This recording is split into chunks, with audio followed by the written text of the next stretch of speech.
I know you don't like to blame anything for this, but how much of it was weather, Lance? Weather had an impact, particularly very late in the year. But bigger than that for us was our network was not fluid enough through the year. Our service product was not good enough. We left some volume on the table. Now, having said all that, David, we still grew in the fourth quarter 1%, and we grew in the full year 2%, and that outperformed our markets for sure. How much are you getting hit with increased costs because of inflation across the board?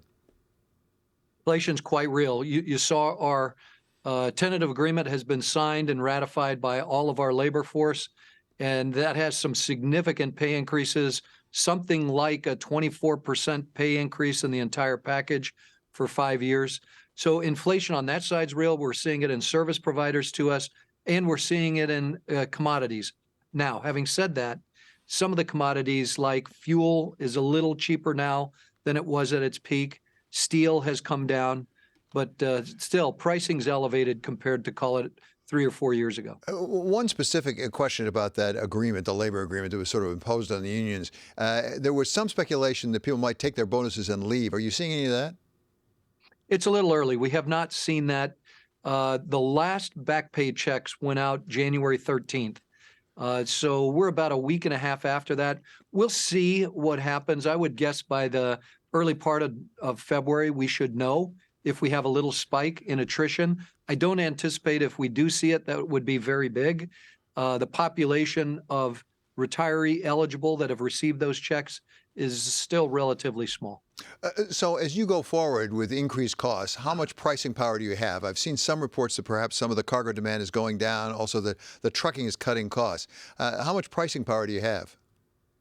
Yeah, so price is still a difficult conversation with our customers, but we typically talk about two things. One, inflation is real, and we need some price to cover the inflationary costs. Our customers understand that because they're having those same conversations with their customers. The second is, as our service product is improving and the network is much more fluid, we sustain that, and the conversation is much more about the value that we deliver to our customers. So there's still opportunity, but again, none of those conversations are easy. And certainly in the current truck environment, it's a harder environment than it was a year and a half or two ago. Lance, how much is the Surface Transportation Board getting into your business? I've seen some complaints about the service. Yeah, so the Surface Transportation Board has been quite active. They're our primary commercial regulator. And all through last year, they were taking the industry to task on being too tight on a crew base and not delivering great service. And we had a lot of conversations with them about the cause and what we're doing about remedy. And the remedy is real, and it's occurring. If you look since summer of last year, we've basically been improving our car velocity and network fluidity. Now, it's been in fits and starts, and there's a few things that got in the way late in the year. But right now, we're operating at a very fluid level. The STB is also looking at specific issues inside the industry. They took us to task on our use of embargoes, for instance.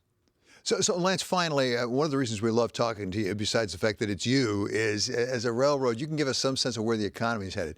As you look forward to 2024, what do you see? Yeah, so when I look into 2023 and then beyond, the railroads are set up to really thrive. Certainly the Union Pacific story, consistent, reliable service. We're in the process of recovering that service product, and it's looking pretty good right now. We need to sustain that for the year.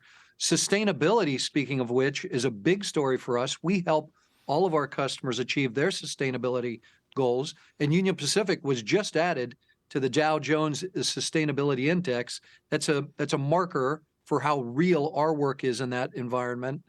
And then with the infrastructure bill passed and the attractiveness of North America for manufacturing again and the industrial economy, I think the future is quite bright for us. So what's the biggest increase that you're anticipating? Where's the demand going to come from? I think probably biggest is going to be in the intermodal space, probably domestic intermodal, taking trucks off the highway directly.